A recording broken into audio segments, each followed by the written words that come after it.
Karrie, you're on mute.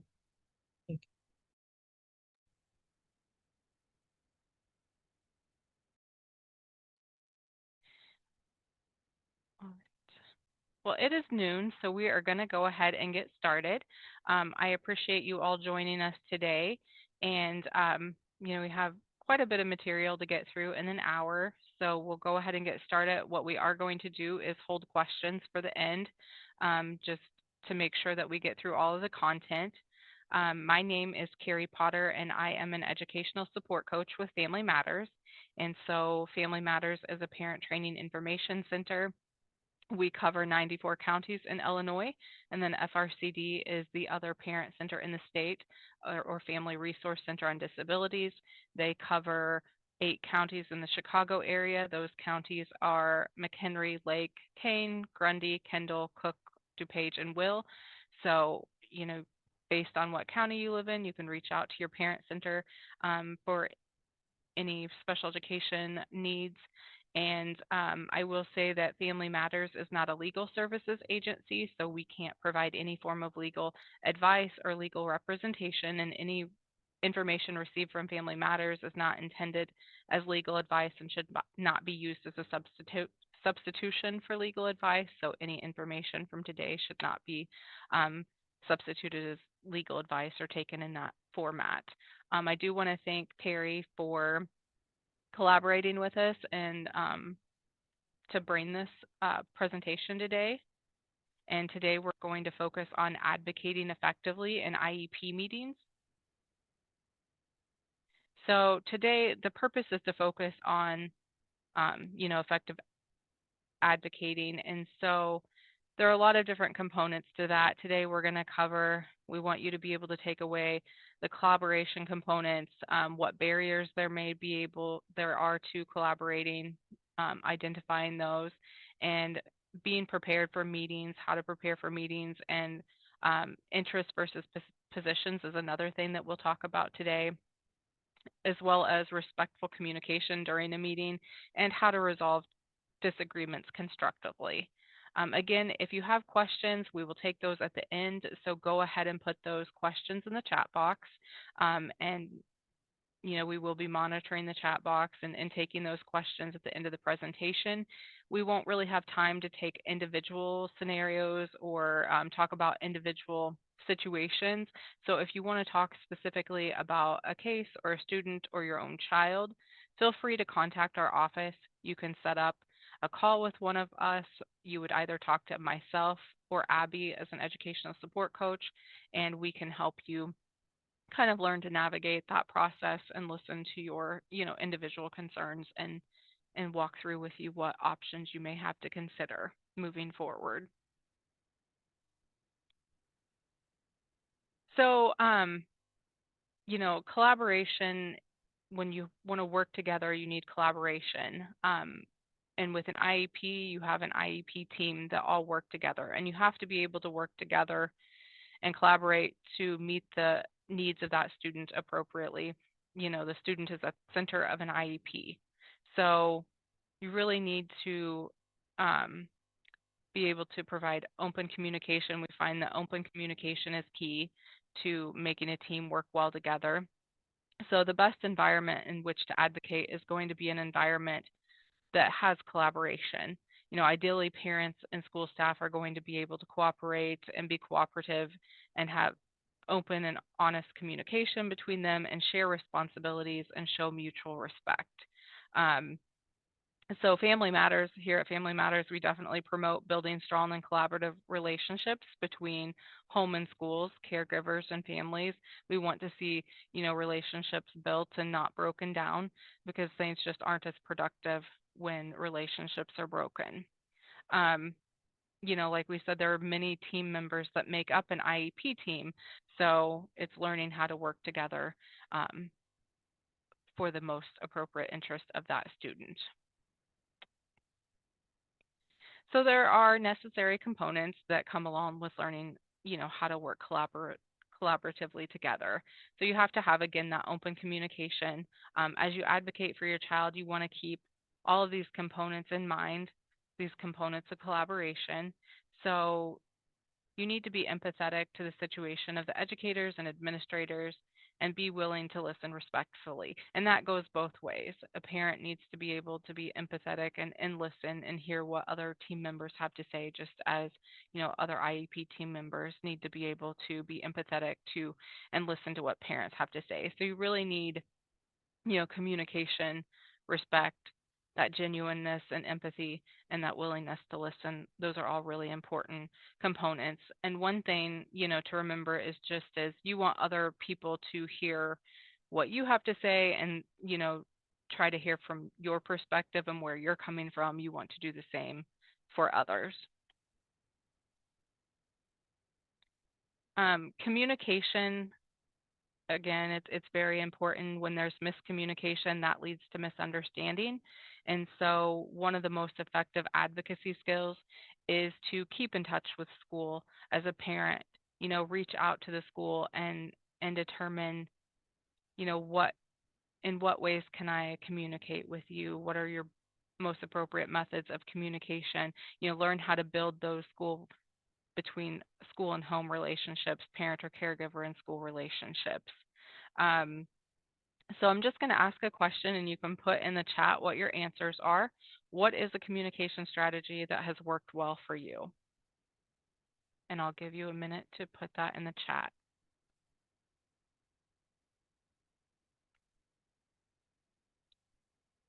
I think the more frequent the communication is, the less likely there's going to be miscommunication. If you have that open, ongoing communication between home and school, then everybody's kind of on the same page. So we're getting some answers in the chat.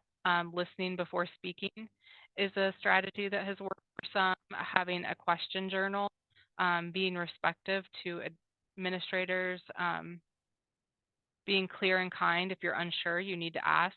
Those are all great methods of communication and strategies. We also have email, keeps a paper trail, listening before speaking. Sometimes daily notes sent home are helpful. So yes, these are all great ways and strategies to open communication. When I expressed that I would like to learn, they were more receptive. So, as a parent, if you don't understand something, asking like, hey, I want to learn more about this and being open about that and anecdotal reports. Okay, so those are all great. I appreciate you being interactive and sharing that in the chat. So again, there's a lot of different ways that we can communicate. Some communication strategies are phone, email, homeschool journal, charts like daily charts. Those I think were all mentioned in the chat. Another thought that I had was there seemed to be a lot of use with technology, with portals. Maybe like, you can check on your child's homework, their grades, things like that to keep up with, you know, how your child's doing at school. Um, and one thing, I've seen in the past with my own child is teachers sending home some type of thing, paper that you fill out to say what is the best method of communication for you as a parent. The teacher trying to identify what works for you, maybe what time of day, what form of communication, how often. And that's something as a parent you can do too. You can reach out to a school and ask the teacher or different staff members, um, what time of day works for them to communicate, how often can you expect communication, how to reach out if you have a concern, things like that. So, just asking those questions can help build that foundation to build strong communication between home and school.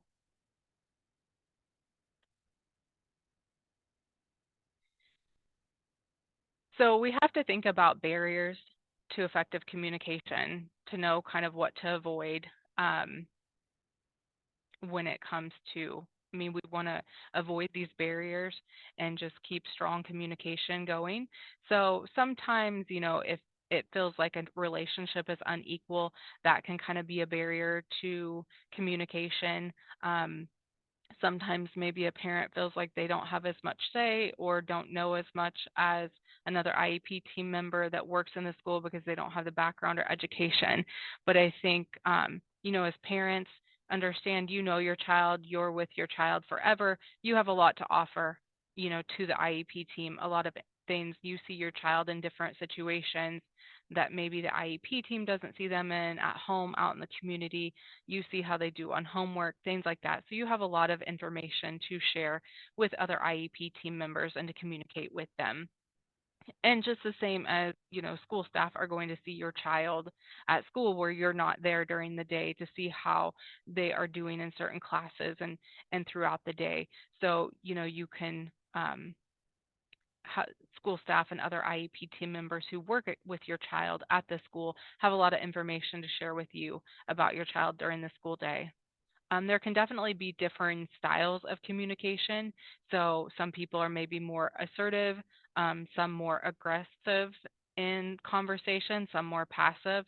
Maybe they have passive responses and are viewed more as in agreement with or in compliance with something, just kind of go with the flow and don't really say what they're thinking. So in the chat, go ahead and put like, what do you think your communication style is? Do you feel like you're more assertive, aggressive, passive?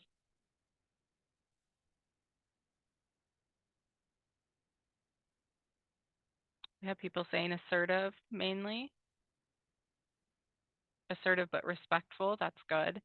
And I always say I think there's a fine line between, assertive and aggressive. You can be assertive and be clear about what you're wanting to communicate, but not crossing over into be aggressive. I think when you get into being aggressive, then, you know, relationships can break down. If you're aggressive, then that communication is going to break down and you may not be able to appropriately work through things or effectively work through problem solving and things like that.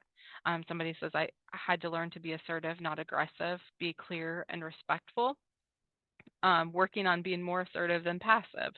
When I was new to the process, it was hard to be assertive, and that can be a hard thing to do, to learn to be more assertive and but we're all working together and all have opinions. So just kind of figuring out like what is the most appropriate way to communicate, with other members. We all have different personalities and different thoughts and ideas.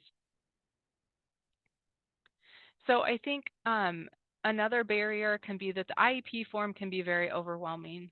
Many parents state that, they find that IEP form intimidating and don't know what part of the IEP form um, they could and should have input into. So, as parents, you can ask questions about the IEP form during the IEP meeting or even preparing for the IEP meeting, asking questions so that you have, an educated decision. You're part of that whole IEP process and should understand the IEP form. So if you have questions, definitely reach out to your parent center or ask school staff, what does this mean? So that you can be an equally participating member of the IEP team. Data is another thing that parents can find overwhelming. Maybe as a parent, you don't understand data, but you can definitely ask questions. Sometimes to prepare for a meeting, if your child has been evaluated and you're given that data in advance, you could ask to meet with the person who collected that data and ask questions prior to the meeting so that you have more of an understanding going into the meeting. And as educators, you can always ask parents, do you have any questions about this IEP form? I know it can be overwhelming, or this data. Um, you know, what questions can I answer about this? How can I help you understand it?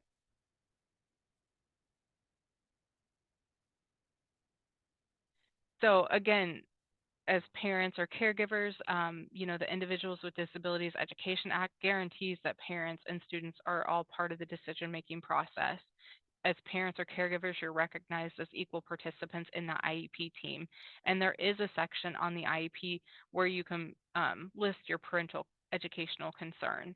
So, at a certain point in the IEP meeting, you'll go over that section as a team and your input will be asked. I always tell parents just because it's, discussed at one point in the meeting, it doesn't mean that you can't ask to go back and document something else there. So if another concern comes up later in the meeting, you can definitely ask, hey, can we go back there and make sure this concern is documented? I have something new to add there. Another thought might be to create a list of concerns that you share with the IEP team members prior to the meeting so that they understand what your concerns are and that you kind of have a piece of paper that helps you prepare um, for that part of the IEP meeting. And sometimes just having that parental concerns list with you in the meeting. Make sure that you don't forget anything that you wanted to bring up as a parent.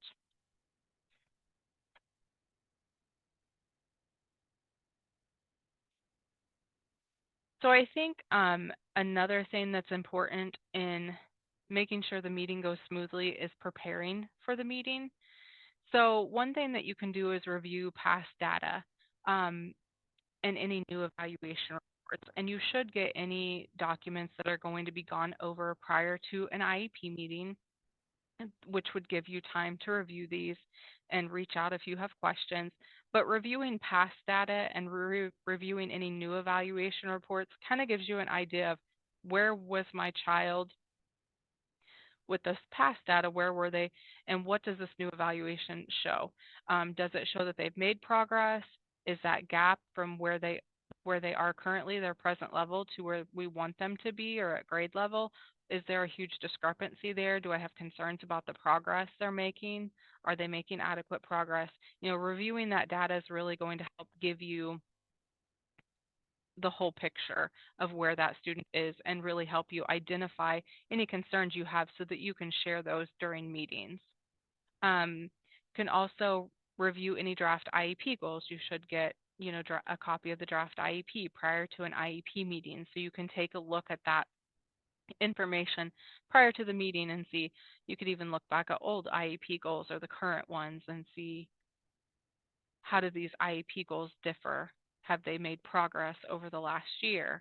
Do I have concerns about these goals? Do I feel like they're appropriate? What questions can I ask about these goals? And then again, like I think I've already mentioned, you can create a list of parental concerns that you could share with the school before a meeting.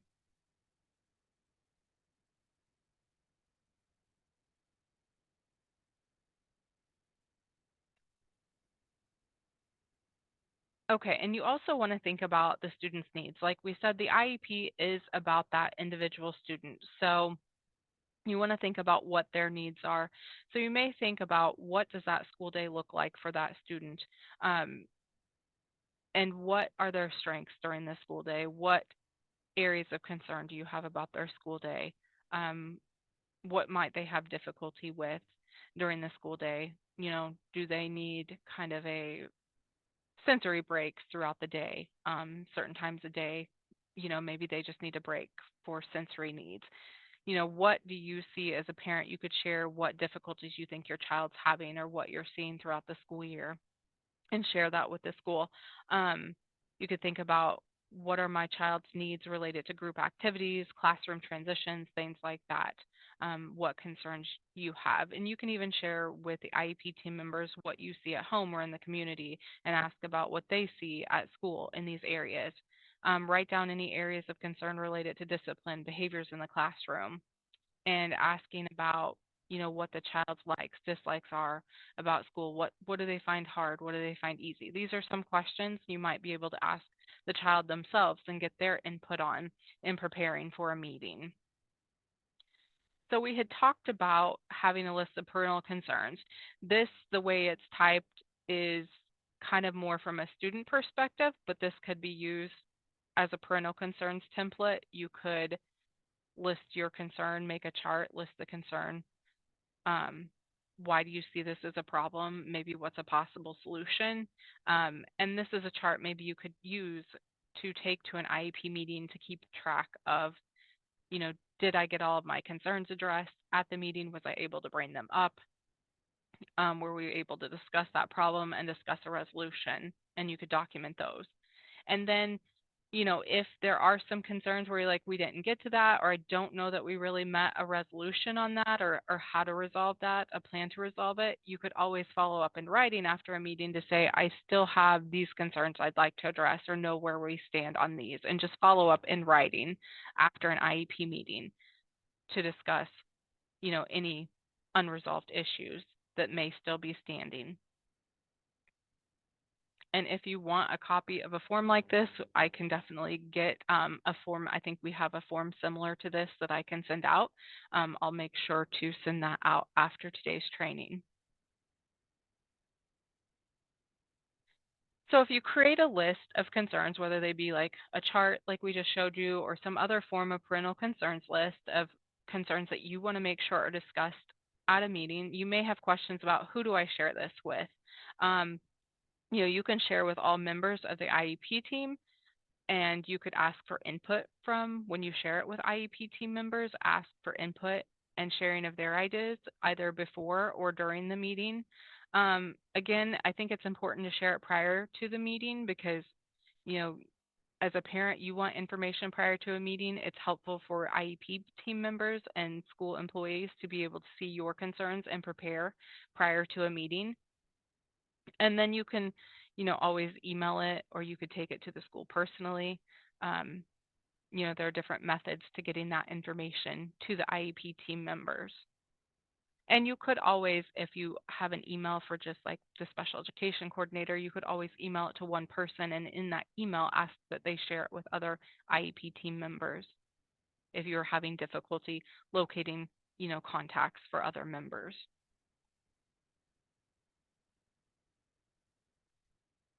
So I think another question is, as a parent, and you can type in the chat, as a parent, what do you expect out of your child's teacher? What are expectations you have for like communication and things like that? You can go ahead and put that in the chat. We have people saying that they love developing the parental concerns list prior to a meeting and sharing it with the team, and then no one feels blindsided. I think that's a great approach. Okay, so as far as expectations that parents may have for a teacher, daily communication, being transparent, being on time with communication, if you're probably stating we'll have daily or weekly communication, not giving it out like a week later, things like that, being on time is important. Um, as your students get older, there are a larger amount of teachers, so figuring out how to communicate with them, ongoing communication since I'm not there and don't know what's going on. Knowing that the student has an IEP is important. Keep the student safe, teach life skills, okay. Daily updates, wanting daily updates. Okay, so those are all some, expectations that parents may have of teachers. So parent expectations that we had thought of were maybe respect. You want respect from a teacher to the parent and the child, positive communication, welcome involvement, and then assistance in problem solving. So when a problem comes up, you want to be able to work through those to together collaboratively, considering that child's individual needs. Remember that IEP is for that individual child, and you really want to look at making sure their individual needs are met. And then listening and genuinely acting upon their parental educational concerns. And so another question we have on this slide are parent expectations always realistic?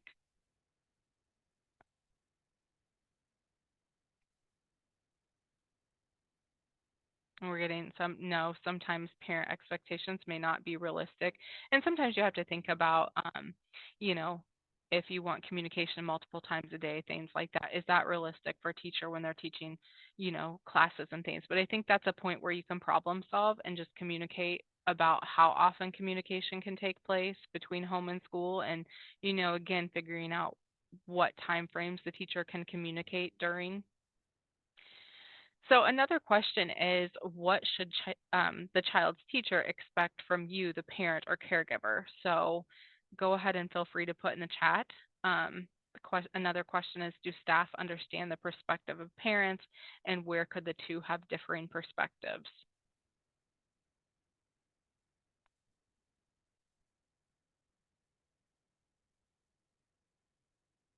Okay, so we have a parent should be in communication as well and understand that your child is not the only child, teachers serving multiple students. So um, again, just figuring out like how often can I expect communication as a parent about my child.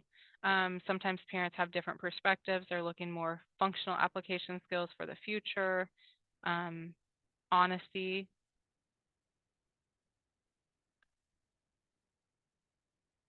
So teacher expectations can be a lot similar to what parent expectations are. Again, teachers want respect, positive support from parent caregiver. They want parents and or caregivers to be involved, parents to be positive role models and showing their children that they value education, open communication, and sharing helpful information about their child. Remember, as a parent, you see your child outside of school, you see them in the community, at home, in different settings, you work on homework and things like that with them. So you have a lot of valuable information. You go to doctor's appointments for them with them and can share information about their diagnosis, things like that. Um, Teachers may have expectations of you having willingness to reinforce academics at home. And then again, just that parent caregiver involvement in the education process. So there can be differing opinions and conflict that comes up. Hopefully we can avoid conflict, but with differing opinions and learn how to communicate so conflict can be avoided. But how do you handle these different types of situations? I think there can be situations where you have a meeting and you feel like things didn't end the way that I wanted it to. I still have existing concerns. What do I do? So I think that there are different approaches. I think when you're communicating a concern, and you feel like maybe you're not being heard, or you feel like at an end of a meeting that things aren't going exactly, you know, how you thought they would or hope they would, there are time limits on IEP meetings. One thing you can always ask for is, I've given you my list of concerns as a parent or caregiver. You've given me your agenda prior to the meeting of what we're going to go over, all the data. I know there are time limits with meetings. How long is this meeting going to be? And just understanding that if at the end of the meeting you feel like there are still a lot of things that haven't been resolved and need to be discussed, you can always ask to reconvene that meeting at a time when you have more time to kind of wrap up that conversation and discuss those concerns. Um, Sometimes there might be conversations on the side, during a meeting between staff, and they may not even be, bad conversations. But this is one area of concern that comes up for a parent. So just kind of avoiding those side conversations during a meeting, or making sure that communication is between all team members, can be helpful. So that everybody kind of knows where things are at. I think another thing that comes up is parents maybe wonder what the person recording the meeting notes is typing. So maybe going over those meeting notes, or, kind of summarizing what's being typed in those notes, can help avoid conflict. And being respectful about questions that parents may have, or that teachers may have for parents, about what a child needs to be learning. Um, just having that open communication. If you're not understanding something, or you think you heard something wrong, sometimes we say that you can ask things like, so what I'm hearing you saying is this. If I've misunderstood that, can you please clarify for me? It gives the other person a chance to restate something in case you did, as a parent or professional, mistake something, to kind of avoid that miscommunication that could turn into conflict. Um, Avoiding rude and negative comments about a child's behavior. If your rude and negative comments are made about a child's behavior, it's not really a proactive approach. It's not really solving or resolving anything to attempt to address the problem area. Hey, Carrie, Yes. this is Terry. Um, Someone asked, and I think because it's relevant to that piece, what if the IEP team states they don't have more than one meeting when asking for additional follow-up time to discuss? Okay.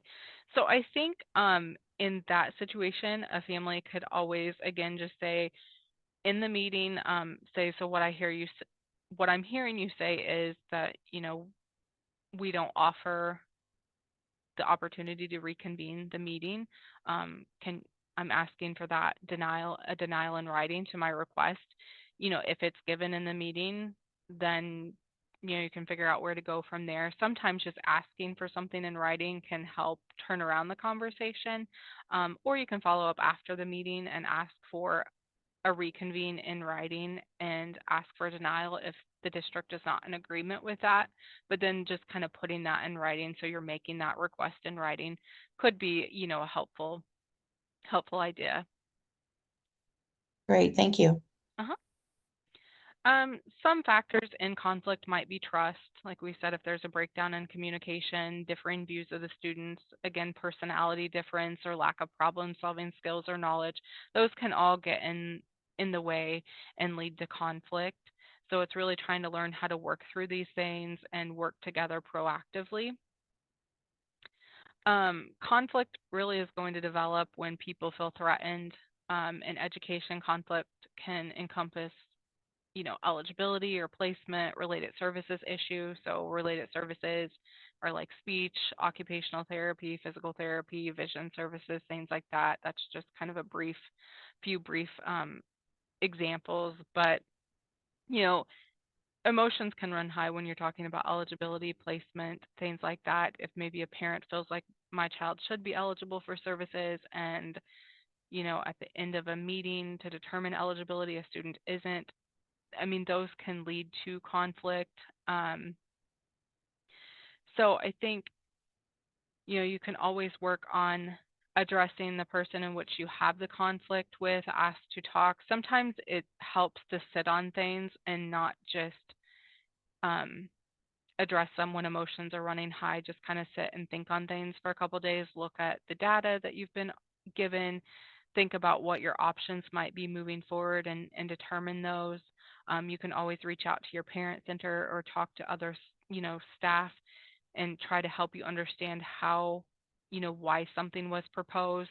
If there are placement concerns, again, if an IEP team is coming to you or other members of the team are coming and saying, let's talk about placement. We feel like the student would be more appropriately served here. And as a parent, you're not in agreement.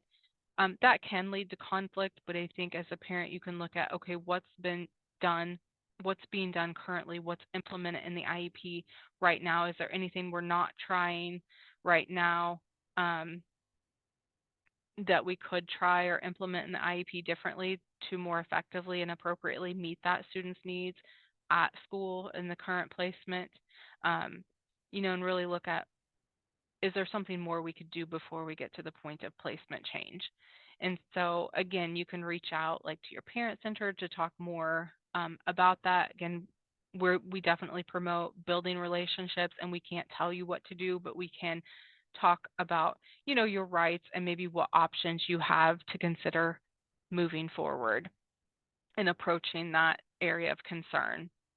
Again, you want to be tactful and maintain your composure. Um, sometimes that can be difficult in the moment. So again, there's times where you may have to reconvene a meeting and say, you know what, I need time to think about this. This has been a lot of information thrown at me, and I want to think about this more and come back when we can meet again and I can have maybe more of a clear mind about it and have some time to research and investigate things. And if you're unable to resolve it, then again, figuring out what's the next step. So I think you want to be careful too. Positions and interest is something that we talk about a lot. People in conflict tend to take positions. So one of the most effective advocacy skills is to express your interest rather than your position. So, maybe you have issues with transportation and everyone gets picked up at the corner. There's like a certain corner that's the bus stop for your child, but you feel they need door to door transportation, pickup, drop off. And so you may take a position where you're advocating for that pickup, but won't accept anything more than that. Taking a position just kind of breaks down communication. There's always an interest behind that position, but when you kind of dig in and take that position on something, you're kind of just saying this is kind of an all or nothing. So it really, express your concerns behind or your interest behind why you're taking that position. Just really express your interest of this is why I'm requesting door to door transportation, pickup and drop off, because I have concerns about my child's safety, um, getting themselves to the bus stop to and from home to the bus stop. And but when you open it up to discuss the interest behind it, it gives more opportunities to problem solve and for everybody to bring ideas to the table. Because you may find that if you just take a position, communication breaks down. But then if you express your interest behind a concern, then other team members may have ideas that are more appropriate and that you even like better in the long run to meet your students' needs.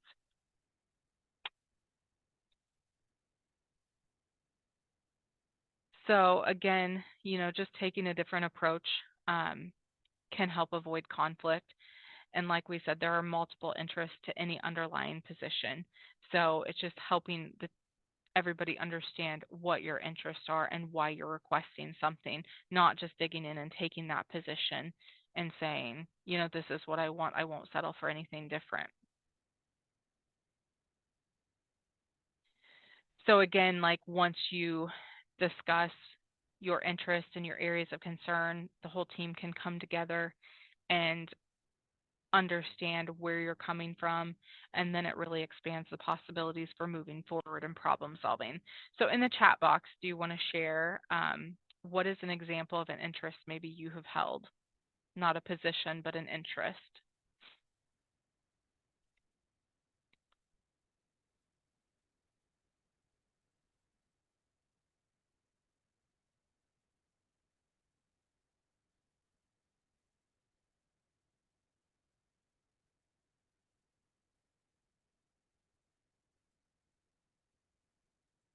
Okay, I'm not seeing, oh, needing dyslexia specific teaching. Okay, so yeah, if your child has a learning disability like dyslexia, you may have an interest of requesting um, teaching that's going to be specific to teaching a student with dyslexia. Maybe you're not taking the position of a certain curriculum, but you're stating, I'm have this interest because my child does have a diagnosis of dyslexia and want to discuss what curriculums would be appropriate and research based to most appropriately meet my child's needs. Another person is saying one-on-one aid. My concern is they elope. So how do we provide that safety and support? At school. So again, that opens up to, you know, you can say, I have concerns that my child elopes. One thought I have is that, one-on-one aid would provide support and ensure safety for my child, but it opens up communication to hear what other team members have to share on that topic and what thoughts or approaches they may have that you can all as a team consider. So thank you for sharing those.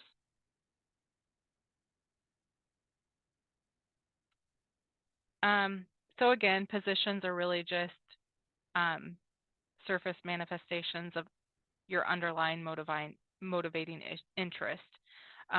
So again, seeking to better understand a position. I think if you're a parent and a school's taking a position on a certain topic like placement or something like that, you can always ask questions like, okay, it seems like you're taking a position on this. What are your concerns like that are leading up to you taking this position? What are the interests behind that or the concerns behind it? And the same as IEP team members on the school side, you can ask a parent, okay, I hear you saying that there's a concern here with eloping or what have you. You're wanting a one-on-one aid. What are the reasons? What are your concerns leading you to ask for that? Let's discuss those and understand your concerns further.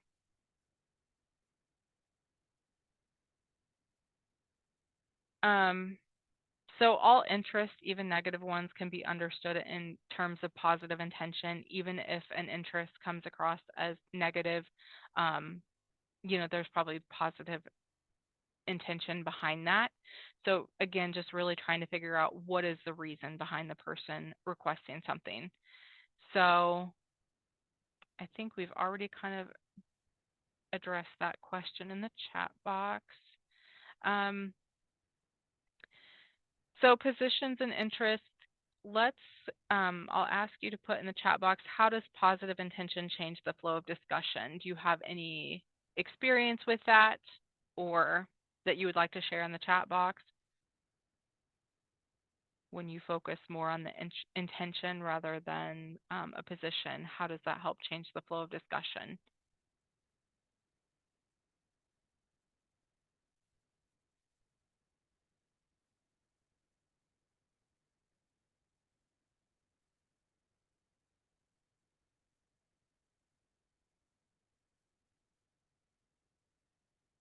Okay, so we have showing that you're um, flexible and open to their direction or others' direction or positions, and then there's less emotion. It's less emotion driven, more consumable time to problem solve, and then it keeps everyone on target. Um, it opens to creative problem solving. Okay, those are all great.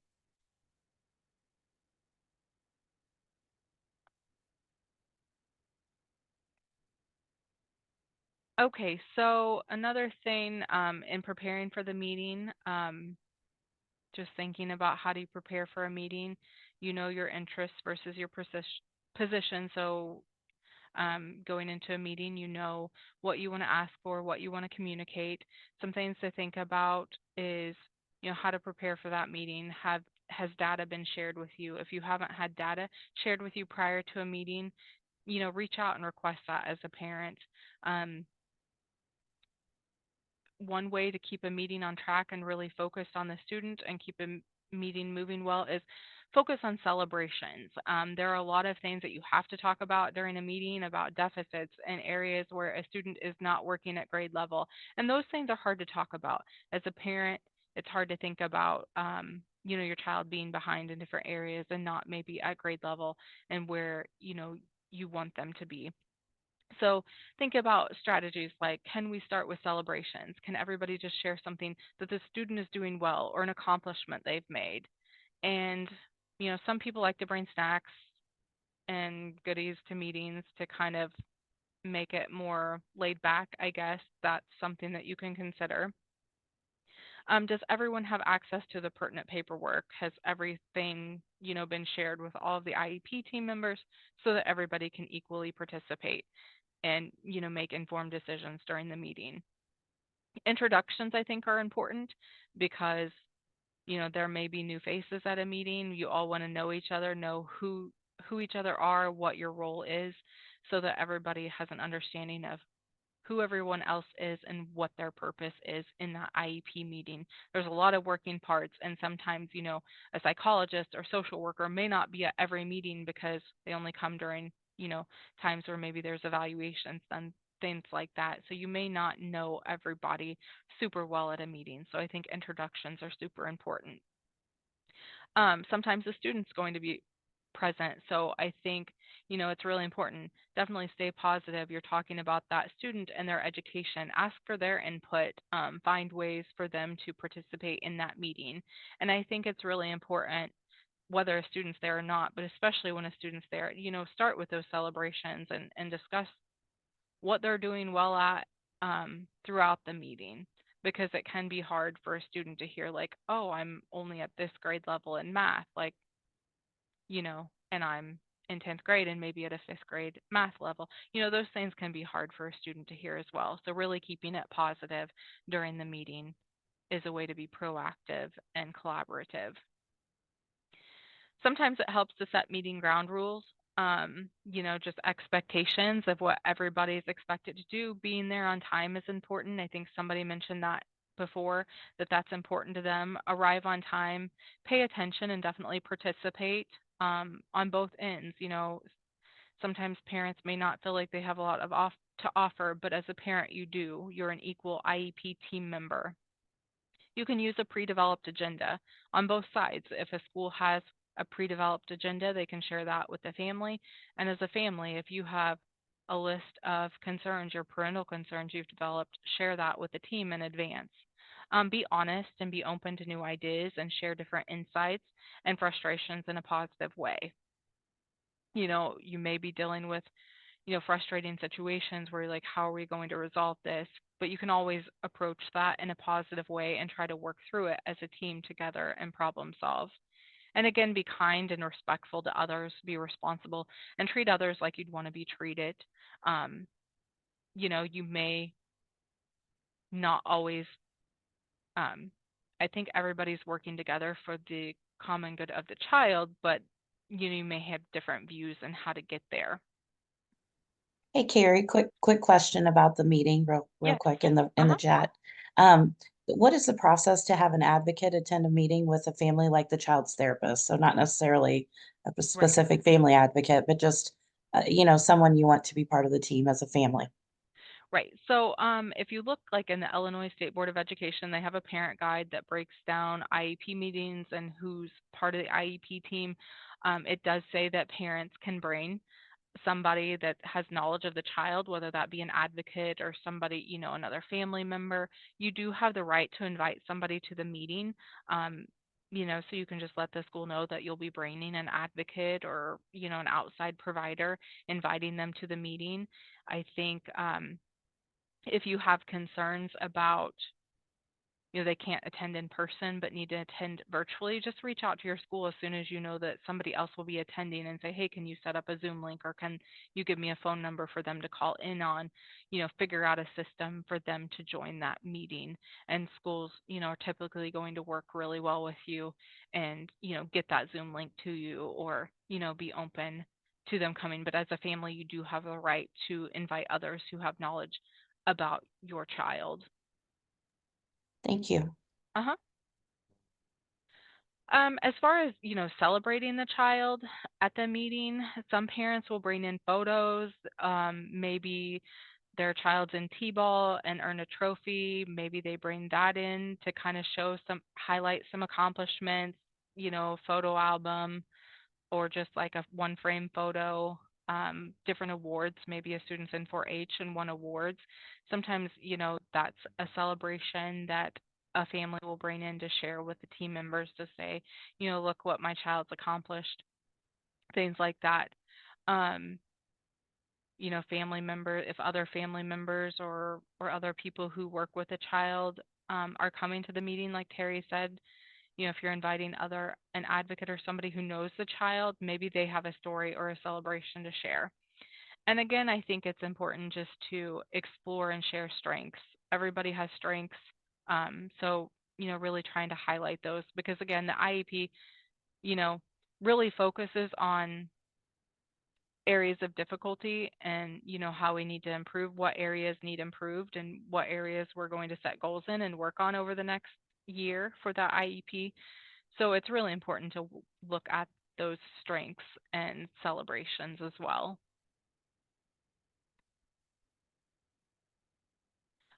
Again, if you don't know about something, you don't understand something, definitely ask for further explanation.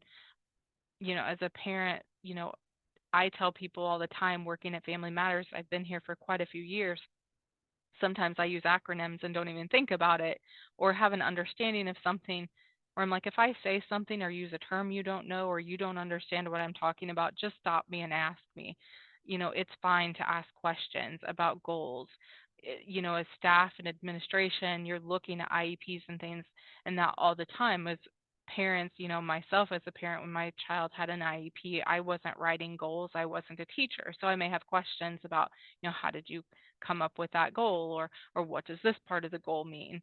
um, if you have concerns about assistive technology needs, that's another area.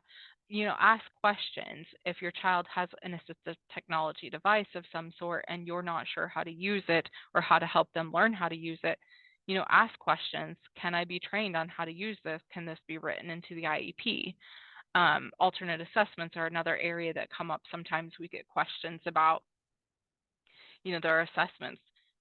When is it appropriate for a child to take the assessment, like state and district wide assessments with accommodations? And then, like, at what point do we determine it's appropriate for a student to take the alternate assessment? It's okay to ask questions and, like, what are the differences between those and what would each look like for my child? If you have concerns or questions about supplementary aids and services that are written into the IEP or related services, definitely ask. There's a lot that goes into writing related services and things like that into the IEP. How frequently is that child going to get that related services? Where are they going to get that service at? Is that going to be in the general education classroom? Will they be pulled from the classroom for it? What's the duration? You know, how many weeks out of the school year, what have you.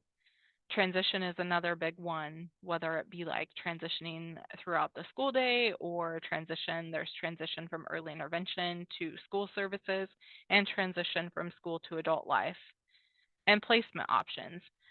So I think if you have questions about anything about the IEP process, don't hesitate to ask questions. The more you ask, the more you're going to understand that process. And then just friendly tips for everyone. I think it's important to leave baggage at the door. You may have to work through some conflicts and things like that, but it's important to try to move forward and move on and kind of let things go and try to mend relationships and build bridges. Um, so, working together, a child's in school for a lot of years, so you may be working with the same team members for a lot of years, and just trying to understand that other person's point of view. Um, and parents, as well as professionals, must always be searching for new and creative ways to serve children with disabilities in the classroom. So if something's not working, you know, there might be somebody else out there who's meeting a child's needs in a similar way. So trying to look and see, what other ideas have other people tried. If something worked for the teacher the previous year, can we reach back out to them and say, hey, what did you do that worked? Maybe it was something that wasn't written in the IEP. The teacher was just accommodating, and it's something that they didn't even think about. But reaching out to others who may have ideas. And again, no surprises. Just keep each other informed. Um, I think good communication is going to continually involve showing your respect to others. Provide your undivided attention. Um, So I think we've covered a lot of that. In the chat, you can just quickly put in what body language or behavior has made you feel unheard at meetings.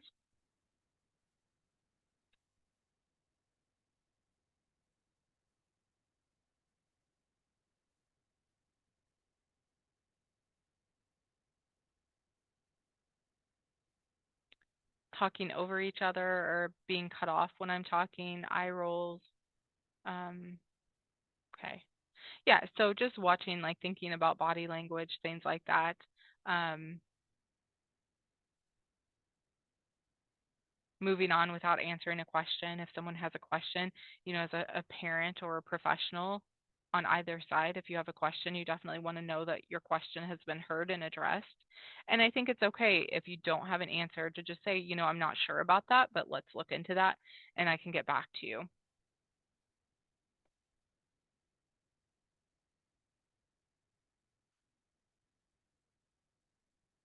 Okay, I know we're getting close on time. We've been over a lot of this, so I'll kind of move through that again. Keep an open mind and look for potential points of agreement, things like that. One thing I do want to go over is um, this is SEER, I think that's how you say it, is kind of, it's a hierarchy of active listening, and so there are rules of communication. So the purpose of this is to listen to what's being said and not to what we think is being said. Because again, sometimes we can interpret or perceive things, we don't hear what's being said, but we hear what we think is being said. So, you want to allow time to hear and process things properly. And again, if you think you've heard something that you may think is offensive or not appropriate or something, again, ask. So, what I'm hearing you say is this, and give the person a chance to clarify, um, because it may not be what they meant at all. And so really, sensing is going to be the first step in this process, and that's just being aware of the things around you, being attentive and responsive, recognize and be sensitive to other people's behavior. Is the speaker worried, unsure? Are they confident? Interpreting is the second stage. Be sure that you're understanding what's being said correctly. Repeat what you heard for clarification, like we've said that multiple times, and concentrate on the message. Evaluating is the third stage. So you want to assess and examine carefully what was said so your response will be appropriate. Try to read body language of the speaker, things like that to just really evaluate, did I understand this? And am I responding appropriately? And then the fourth and last stage to this process is attend and show you're interested and ask for clarification. Could you explain that? And allow a moment before responding. Think about what's being said to you before you respond. So again, some necessary components are respect, communication, willingness to listen, genuineness, and empathy. There's not a teacher who enters the field of teaching because they dislike children, nor is there a parent who would not be trying to work with their school system if they didn't love their child. So therefore, you always want to collaborate and work together.